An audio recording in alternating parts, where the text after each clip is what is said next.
A Missouri landmark will soon have a new look. KOMU 8's Ethan Illers is live in Jefferson City to tell us what will be happening for the first time in nearly a century.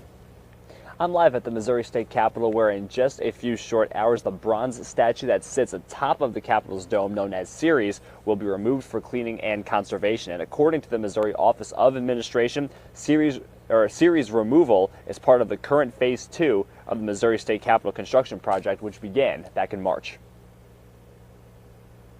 For the first time in nearly a century, a Missouri landmark will look differently. Ceres, the statue that sits on top of the Capitol dome, will be removed for cleaning and conservation and will be reinstalled in about a year.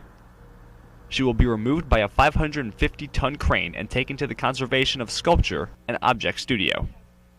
While she won't be gone for long, the Capitol will look quite differently in her absence. Ceres will be removed for the first time since being installed on October 29, 1924. Before she is taken to the studio, the public will get its chance to view her in the media parking lot located between the South Lawn and High Street for about 2 hours.